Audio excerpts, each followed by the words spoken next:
Hello everyone, welcome to my channel Creative Ishita. So before seeing the video, please like, share, subscribe and hit the bell icon for latest update.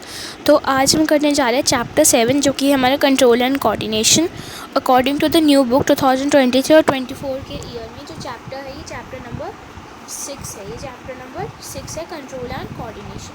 तो चलिए हम start करते हैं अपने chapter को। In previous chapter, we looked at life processes involved in the maintenance function in the living organisms. तो हमने देखा कि जो लाइफ प्रोसेसेस में चार इंपॉर्टेंट प्रोसेसेस इन्वॉल्व है। एक तो पहला है हमारा न्यूट्रिशन, रेस्पिरेशन, ट्रांसपोर्टेशन और एक्सक्रीशन। हमने वहाँ पे स्टार्ट किया था एक नोशन, अगर हम कुछ भी चीज़ को मूविंग देखते हैं तो वो अलाइव है। हम मूविंग कैसे देखते हैं? Due to molecular movement. ठीक है, some of this movement in fact मतलब प्लांट्स में जो ग्रोथ होती है वो भी कुछ टाइप की मूवमेंट है कि वो शो करते हैं कि वो ज़िंदा है। सीड जर्मिनेट करता है, ग्रो करता है, सारे मतलब आपको एक टाइप से एग्जांपल दे रखे जो इतना ज़्यादा इंपॉर्टेंट नहीं है। बस वही आपको हमें ये बता रहे हैं कि कोई भी जो मूवमेंट होती है वो मॉलिक्यूलर मूवमेंट होती है। ठीक है, तो यहाँ पे जो मल्टी सेलुलर ऑर्गेनिजम्स हैं उनमें स्पेशलाइज्ड टिश्यू होते हैं कि वो प्रोवाइड करें कंट्रोल एंड कोऑर्डिनेशन एक्टिविटीज़। तो अब हम स्टार्ट करते हैं। पहले हम करेंगे nervous tissue, nervous system in animals, फिर हम करेंगे प्लांट्स के बारे में कि कंट्रोल एंड कोऑर्डिनेशन कैसे होता है। एनिमल्स में कंट्रोल एंड कोऑर्डिनेशन दो टाइप्स के टिश्यू से होते हैं, एक तो नर्वस टिश्यू से होता है और एक मस्कुलर टिश्यू से होता है। हमने 9th में भी पढ़ा था कि जब हम टच करते हैं तो हम क्या होता है, हम जल्दी से अपना हैंड को बैक लेते हैं, कोई भी हम गर्म ऑब्जेक्ट को छूते हैं तो हम डिटेक्ट कैसे कर पाते हैं कि हम हॉट ऑब्जेक्ट टच कर रहे हैं। तो हमारे हाथ में ना कुछ रिसेप्टर्स प्रेजेंट होते हैं। ठीक है, हमारे मतलब सेंस ऑर्गन्स में इनर ईयर, नोज, टंग्स। ठीक है, जो हमें दो एग्जांपल्स दे रखे हैं, एक तो है गस्टेटरी रिसेप्टर और एक है ऑल्फैक्टरी रिसेप्टर। गस्टेटरी रिसेप्टर आपको याद करना पड़ेगा नाम, वो टेस्ट को डिटेक्ट करेगा और ऑल्फैक्टरी रिसेप्टर जो है वो स्मेल को डिटेक्ट करेगा। ठीक है, मैंने आपको बोला था ना कि हमारे 5 सेंस ऑर्गन्स होते हैं। तो एक होता है हमारा नोज़ हो गया। ठीक है, नोज़ में हमको पता चल गया कि नोज़ में क्या होता है, ऑल्फैक्टरी रिसेप्टर होता है। ठीक है, हमारी जो टंग में हमें पता चल गया गस्टेटरी रिसेप्टर होता है। हमारी आइज़ में होता है फोटो रिसेप्टर, हमारी आइज़ में होता है फोटो रिसेप्टर। ठीक है, हमारे जो है ईयर्स में होता है फोनो रिसेप्टर, इनर ईयर में। ठीक है, और जो हमारी स्किन है, स्किन में होता है थर्मो रिसेप्टर्स। ठीक है, हमारी स्किन में थर्मो रिसेप्टर होता है। जो इन्फॉर्मेशन जो डेंड्राइट टिप होती है, उसके पहले हमें एग्जांपल दे मतलब कि जो फिगर है वो देखनी होगी। ये होती है स्ट्रक्चर है ये न्यूरॉन का। ठीक है, ये आपको ड्रॉ करना क्योंकि पेपर में अक्सर आ जाता है, सीधा डायग्राम पूछ लेंगे कि draw the structure of neuron. तो आपको ये याद करना है कि यहाँ पे जो है ये जो आप देख सकते हैं ये जो ऐसे फाइबर्स निकल रखे हैं तो इसको हम बोलते हैं डेंड्राइट। जो बीच में यहाँ पे होता है ये उसको बोलते हैं हम सेल बॉडी, इसमें इंफॉर्मेशन रखी जाती है। न्यूक्लियस जो होता है ये मेन होता है, ये इन्फॉर्मेशन को रिसीव करता है। और जो एक्सॉन है ये दूसरी जो इन्फॉर्मेशन है ना, जैसे कि आपका हैंड है सपोज़। ठीक है, आई नो मेरी ड्राइंग बहुत ज़्यादा मतलब वैसी सी है। तो जो है ये यहाँ पे होता है तो वो धीरे धीरे क्या करेगा, पास करेगा। एक्सॉन है जो एक्सॉन पास करेगा जो इन्फॉर्मेशन है जो हमने रिसीव कर। जैसे हमारा जो पैर है, ठीक है, यहाँ पे सपोज़ ये हमारा पैर है, यहाँ पे हम मतलब कोई कील चुभ गए, मतलब कोई पत्थर आ गया हमारे पैर में, तो ये जल्दी से इन्फॉर्मेशन क्या करेगा, ट्रांसमिट करेगा। पहले डेंड्राइट इन्फॉर्मेशन लेगा, फिर यहाँ पे स्टोर होगा, फिर ये ट्रांसमिट करेगा और फिर यहाँ से इलेक्ट्रिकल इम्पल्स जनरेट होगा और दूसरे में चला जाएगा। जो गैप होता है ना बिटवीन की एक मतलब नर्व एंडिंग से दूसरे डेंड्राइट के बीच में, तो इसको हम बोलते हैं साइनैप्स। इसको हम क्या बोलते हैं, साइनैप्स। वो हम आगे पढ़ेंगे। ठीक है, देखो मैंने आपको वही बताया ना, जो इन्फॉर्मेशन एक्वायर्ड होती है end of the dendrite tip nerve cells की, वो एक केमिकल रिएक्शन मतलब chemical impulse, electrical impulse generate करती है।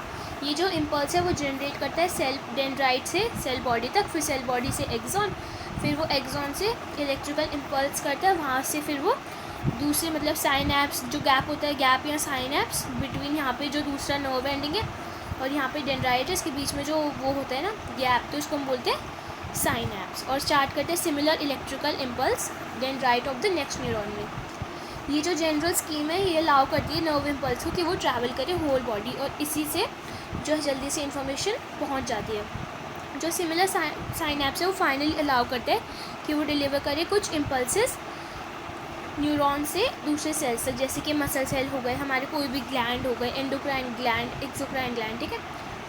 ये इतना सरप्राइज होने की बात नहीं कि जो नर्वस टिश्यू है ना वो organize network of nerve cells से बना है या न्यूरॉन से बना है। हमारा जो नर्वस टिश्यू है वो किससे बना है? ऑर्गेनाइज्ड नर्व सेल से या न्यूरॉन से। और ये स्पेशलाइज्ड होते हैं कि वो कंडक्ट करे इन्फॉर्मेशन थ्रू इलेक्ट्रिकल इम्पल्सेस एक पार्ट की बॉडी से दूसरे पार्ट की बॉडी तक। अब हमें कुछ यहाँ पे दे रखे हैं 7.1 में हमको दे रखा है कि पार्ट्स करें, तो ये आप क्वेश्चन जो है करके आप मेरे को कमेंट सेक्शन बता सकते हैं। वैसे मैंने आपको पूरा स्ट्रक्चर बता दिया तो आप बता सकते हैं, ठीक है। पेपर में डायरेक्ट आ जाएगा तो आप बता सकते हैं। अब है एक्टिविटी 7.1, किसी बुक में एक्टिविटी 6.1 होगी। हमें कुछ शुगर रखना है माउथ, मतलब कि फॉर फन है, ठीक है। ये जो है फॉर फन है तो आप इसको ज़्यादा मतलब वो सीरियस मत लेना। Is there difference in how sugar and food taste? तो यही हमको बताया हुआ है कि जब हम कोई शुगर अपने माउथ में लेते हैं, मतलब जब हम नोज़ क्लोज़ करते हैं, ठीक है, तो जब हम नाक बंद करते हैं तो फिर कुछ अलग टेस्ट करेगा। जब हम मतलब कि नाक खोल के मतलब सांस भी लेते हो फिर हम करेंगे तब फिर टेस्ट अलग आएगा, ठीक है। तो वही हमको फ्रेंड्स के साथ डिस्कस कर सकते हैं आप। अब है what happens reflex in reflex action. Reflex ऐसा वर्ड है जो हम मतलब कि कॉमनली यूज़ करते हैं जब हम कोई सडन एक्शन या कोई रिस्पॉन्स समथिंग में हम बात करते हैं। रिस्पॉन्स टू समथिंग, किसी को हम रिस्पॉन्स करते हैं। जैसे कि हम बोलते हैं कि I jumped off the way of the bus reflexly, मतलब जल्दी से मैं बस से कूद गई, या मैंने अपना हैंड बाहर निकाला और जल्दी से अंदर ले लिया। मैं इतनी भूखी थी कि जो मेरा माउथ है वो अपने आप वाटर, अपना मेरा जो माउथ है अपने आप ही सलाइवा सिक्रीट करने लगा, वाटर होने लगा, वाटरी। ओके, तो हम इसका मतलब क्या समझते हैं? एक कॉमन आइडिया इस एग्जाम्पल का ये है कि जब हम कुछ without feeling in control of, मतलब हम अपने एक्शंस को कंट्रोल नहीं कर पा रहे, yet these situations where we are responding with some actions or to changes in the environment, how is control coordination achieved? तो अब हम वो आगे देखेंगे। Take one of our example, touching a flame is an urgent and dangerous situation। तो जैसे कि ये कोई फ्लेम है, ठीक है, मोमबत्ती है, तो अगर हम इसको टच करेंगे तो हम जल्दी से पीछे कर देंगे, ठीक है। तो one seeming simple ways think consciously about pain. तो हमको क्या याद है जब हम इसको छूते हैं? हमारे दिमाग में फील हो रखा है कि हमें अगर हम इसको छुएंगे तो हमारा हाथ जल जाएगा, हमको पेन फील होगा, ठीक है। एक इम्पॉर्टेंट क्वेश्चन आता है, how long will it take us to think all this? कितना सेकेंड लगेगा? एक मतलब कि माइन्यूट सेकेंड से भी कम लगेगा। आंसर है हम कैसे सोचते हैं। अगर जो नर्व इम्पल्सेज है वो सेंड होती है वेव, ठीक है, उसी वे में, तो जो थिंकिंग है वो इन्वॉल्व करती है क्रिएशन इन्हीं सच इम्पल्स की। तो जो थिंकिंग है वो एक कॉम्प्लेक्स प्रोसेस है और वो ये बाउंड होता है कि वो इन्वॉल्व करे कॉम्प्लिकेटेड इंट्रैक्शन बहुत सारे न्यूरॉन्स और मैनी नर्व इम्पल्सेस और न्यूरॉन्स के बीच में। अगर ऐसा केस है तो ये सरप्राइजिंगली नहीं है कि जो थिंकिंग टिश्यू है हमारी बॉडी के अंदर बहुत ज़्यादा डेंस नेटवर्क होता है इंट्रिकेटली अरेंज न्यूरॉन्स का। ये सेट्स करती है फॉरवर्ड एंड में ऑफ द स्कल्स और रिसीव करती है signal from all over the body, ठीक है, बिफोर रिस्पॉन्डिंग टू इट, मतलब अच्छे से सोचते हैं और फिर रिएक्ट करती है। ऑब्वियसली कि इन सिग्नल्स को करने के लिए जो थिंकिंग पार्ट है ब्रेन का स्कल में वो नर्व से कनेक्टेड होना चाहिए various parts of the body. अगर जो पार्ट ऑफ द ब्रेन है वो इंस्ट्रक्ट करता है मसल्स को कि मूव करे, तो नर्व्स जो है वो कैरी करते हैं signal different parts of the body से। अगर ये जो है ये सब डन होता, अगर हम टच करते हॉट ऑब्जेक्ट तो हमको इतना टाइम लगता। तो इसलिए हमारी बॉडी में ये डिज़ाइन हो रखा है कि थिंक करने के बजाय, ठीक है, हमारे जो होते हैं नर्व्स आर्क होती है, ठीक है, नर्व्स आर्क मतलब नर्व्स आर्क नहीं, रिफ्लेक्स आर्क होती है, ठीक है। रिफ्लेक्स आर्क क्या होती है? जैसे कि यहाँ पे हमको दे रखा है ना कि the process of detecting signals और the input responding to output और input action might be completely quickly, such a connection is commonly called reflex arc. तो मतलब रिफ्लेक्स आर्क क्या होता है? जैसे कि पर्सन है, ठीक है, उसने कोई गर्म ऑब्जेक्ट को छुआ तो जल्दी से क्या करेगा, जैसे ही वो छुएगा वैसे ही वो मतलब रिस्पॉन्स आ जाएगा, यहाँ पे रिसेप्टर प्रेजेंट होंगे, वापस आ जाएगा। तो ये जो कनेक्शन है तो इसको हम क्या बोलते हैं? हम इसको बोलते हैं रिफ्लेक्स आर्क, ठीक है। Where should such reflex connection be made between input या आउटपुट। तो मतलब ऐसा होना का चाहिए, ठीक है। तो सबसे पहले तो वहाँ पे होना चाहिए जहाँ पे जो सारी नर्व्स है वो मिलती है। तो नर्व्स जो सारी बॉडी है वो कहाँ मिलती है, स्पाइनल कॉर्ड में, फिर वो ब्रेन तक जाती है। जैसे कि यहाँ पे सारी जो है ये नर्व्स आती है, ये स्पाइनल कॉर्ड है, फिर यहाँ से तो वो ब्रेन में जाएगी, ठीक है। तो जो यहाँ पे सारी बंडल्स ऑफ नर्व्स बनती है, मतलब नर्व्स मिलती है, और यहाँ पे वो क्या बनाती है, स्पाइनल कॉर्ड बनाती है। जो रिफ्लेक्स आर्क फॉर्म होते हैं स्पाइनल कॉर्ड में, वो जो सारी इन्फॉर्मेशन है वो सारी फिर ब्रेन तक जाती है। जो रिफ्लेक्स आर्क है वो एनिमल्स में इसलिए होती है क्योंकि जो थिंकिंग प्रोसेस है ब्रेन का वो इतनी जल्दी नहीं होता। इनफैक्ट जो बहुत सारे एनिमल्स हैं उनमें लिटिल या मतलब कि कोई कॉम्प्लेक्स न्यूरॉन नेटवर्क होता ही नहीं है थिंक करने के लिए। तो ये जो है क्वाइट लाइकली होता है कि जो रिफ्लेक्स आर्क है वो एफिशिएंट वे बनाती है functioning absence of the true through processes. तो however even after complex neuron network have come into existence, जो रिफ्लेक्स आर्क है वो कंटिन्यू करती है कि वो बहुत ज़्यादा एफिशिएंट वे करे जल्दी रिस्पॉन्स देने के लिए। तो आप देख सकते हो ये है रिफ्लेक्स आर्क। हमारी जो स्किन में प्रेजेंट होता है रिसेप्टर वो होता है थर्मल रिसेप्टर। तो वो मतलब डिटेक्ट करता है हीट या कोई पेन या मतलब कोई भी अलग सेंसेशन जो हम मतलब नॉर्मल से ज़्यादा होता है, ठीक है, हमारे सराउंडिंग में। फिर वो क्या होता है, जो यहाँ से वो जल्दी से इन्फॉर्मेशन लेके जाता है यहाँ पे स्पाइनल कॉर्ड में, फिर जल्दी से लेके आता है और फिर मोटर न्यूरॉन के थ्रू, मतलब सेंसरी न्यूरॉन के थ्रू लेके जाता है जल्दी से, और मोटर न्यूरॉन के थ्रू वापस ले आता है। और जो रिले न्यूरॉन है वो यहाँ पे होती है, ये जल्दी से मतलब सेंसरी न्यूरॉन और मोटर न्यूरॉन को कनेक्ट करने का काम करती है। जल्दी से जैसी इन्फॉर्मेशन आई तो यहाँ पे जल्दी से रिले न्यूरॉन मोटर न्यूरॉन को देगा और फिर मोटर न्यूरॉन जो है वो रिस्पॉन्स परफॉर्म करेगा, ठीक है। CNS जो होता है वो स्पाइनल कॉर्ड होता है। CNS में दो पार्ट्स होते हैं, एक होता है हमारा ब्रेन, ठीक है, वो हम आगे फर्दर पढ़ेंगे, और दूसरा होता है हमारा स्पाइनल कॉर्ड, ठीक है, मैसेज टू ब्रेन। दो टाइप के सिस्टम होते हैं, ठीक है। जो सिस्टम है वो टोटल दो टाइप्स के होते हैं। एक होता है हमारा PNS पेरिफेरल नर्वस सिस्टम और CNS सेंट्रल नर्वस सिस्टम। तो वो हम आगे इसके बारे में डिटेल में बात करेंगे। अब हम बात करते हैं अपना ह्यूमन ब्रेन के बारे में, ठीक है। क्या जो रिफ्लेक्स एक्शन है वो फंक्शन करती है, is reflex action the only function of spinal cord. जो रिफ्लेक्स एक्शन है वो स्पाइनल कॉर्ड का ही फंक्शन है नहीं, क्योंकि हम जानते हैं कि जो थिंकिंग है, थिंकिंग मीन्स है हम मतलब कि हम सोच के ही कुछ रिस्पॉन्ड देते हैं। स्पाइनल कॉर्ड बनी होती है नर्व से जो सप्लाई करती है इन्फॉर्मेशन जो हम सोचते हैं। थिंकिंग इन्वॉल्व करता है बहुत सारा कॉम्प्लेक्स मैकेनिज्म और न्यूरल कनेक्शन। ये जो होते हैं कॉन्सेंट्रेटेड होते हैं ब्रेन में, जो कि मेन कोऑर्डिनेटिंग सेंटर है बॉडी का। जो ब्रेन और स्पाइनल कॉर्ड है वो कंस्टिट्यूट करते हैं CNS, और वो रिसीव करते हैं information all parts of the body, और फिर उनको इंटीग्रेट करते हैं, ठीक है। हम थिंक करते हैं अबाउट एक्शंस जैसे राइटिंग, टॉकिंग, ये सब जो होते हैं ये सारे वॉलंटरी एक्शन है क्योंकि हम अपनी मर्ज़ी से करते हैं। तो जो ब्रेन होता है उसमें सेंड मैसेज करता है मसल से, और जो सेकंड वे है कि जो नर्वस सिस्टम है वो कम्युनिकेट करता है मसल से।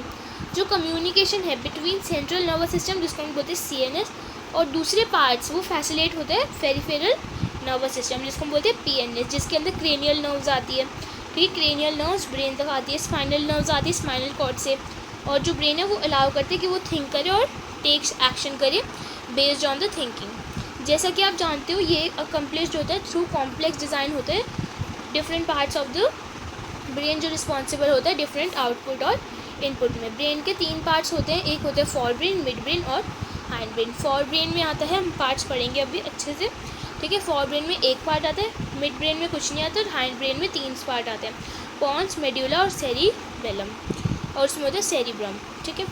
तो जो फॉर ब्रेन है वो मेन थिंकिंग पार्ट है, और ये जो है रिसीव करता है सेंसरी इम्पल्सेस वेरियस रिसेप्टर से।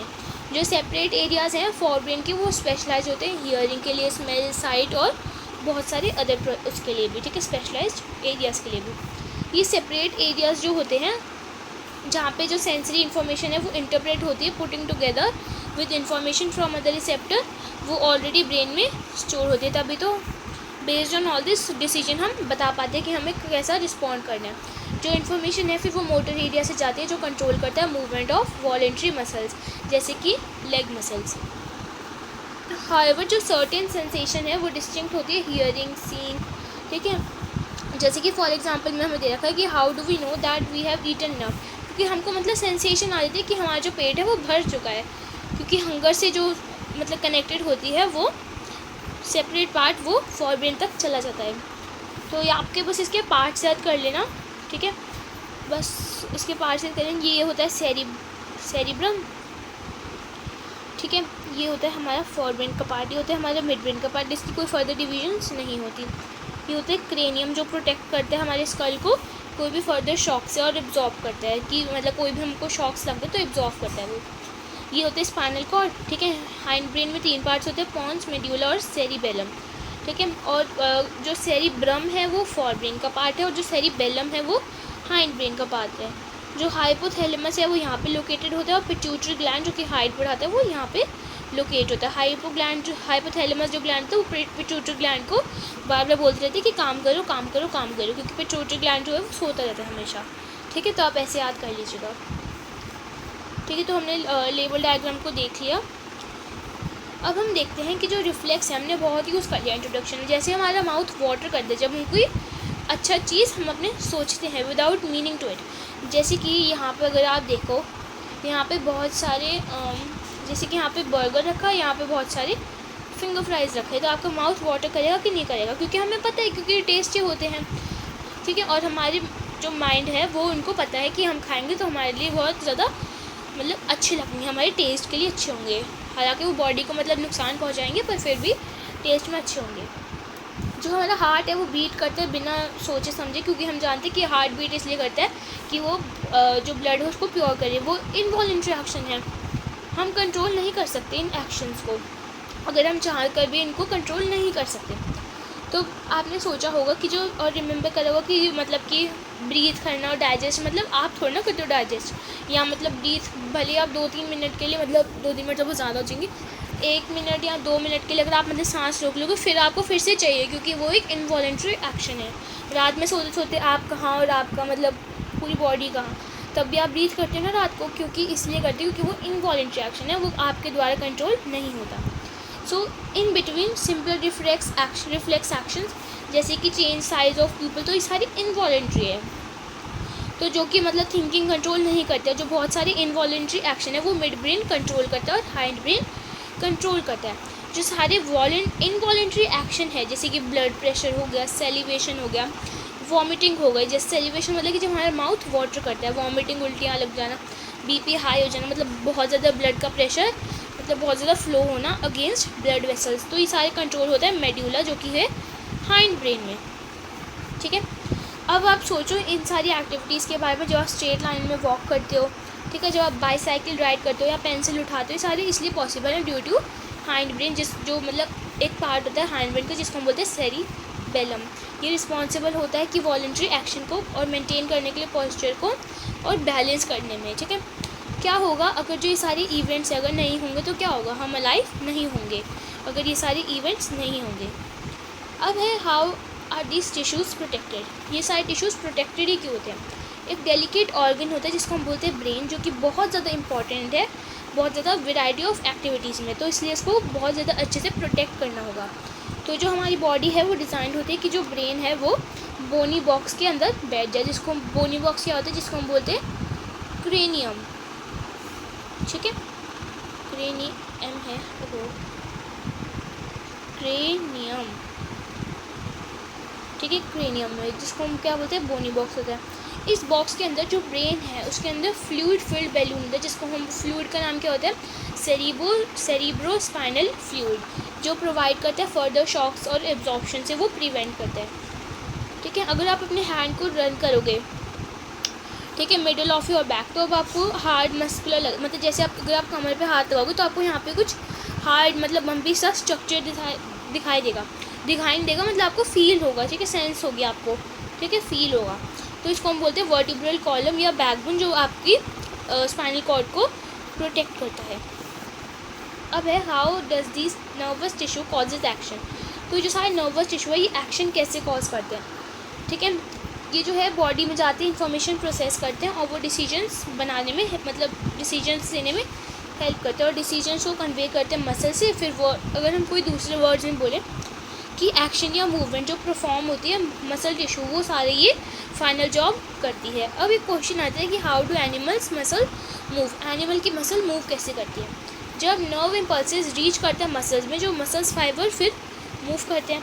अब बोलते हैं कि मसल फाइबर कैसे मूव करते हैं। जो सिंपल नोशन है मूवमेंट का at cellular level of the muscles, वो चेंज करता है उनकी सेल्स की शेप ताकि वो छोटी हो जाए और फिर मसल्स मूव करें। नेक्स्ट क्वेश्चन आता है कि how these muscles change their shape, मतलब चेंज मतलब जो ये सारी मसल्स है वो अपनी शेप को कैसे चेंज करते हैं। तो आंसर जो है वो लाई करते हैं सेल्यूलर कंपोनेंट्स में। जो मसल सेल्स होते हैं उनके अंदर स्पेशल प्रोटीन्स होते हैं जो चेंज करते हैं बोथ उनकी शेप्स भी और अरेंजमेंट भी सेल के अंदर, जो रिस्पॉन्स करते हैं नर्वस इलेक्ट्रिकल इम्पल्स में। जब ऐसा होता है तो जो नए अरेंजमेंट होते हैं इन प्रोटीन्स के, वो मसल सेल्स को शॉर्टर बना देते हैं। ठीक है, तो हमने मसल सेल्स के बारे में 9th में पढ़ा होगा, जैसे कि कितने मसल सेल्स जो होते हैं वो, जैसे कि वॉलेंट्री मसल्स और इनवॉलेंट्री मसल्स, वो हमको इसमें बताया गया 9th में, वो इतना ज़्यादा इम्पॉर्टेंट नहीं है। तो ये आपको कुछ मतलब कि 5 क्वेश्चंस दिए, तो आप लोग कमेंट सेक्शन में आंसर दे सकते हैं। तो आई होप आपको वीडियो अच्छी लगी। पार्ट 1 है, पार्ट 2 मैं नेक्स्ट वीडियो में अपलोड कर दूँगी। अगर वीडियो अच्छी लगी तो लाइक शेयर सब्सक्राइब, बाय।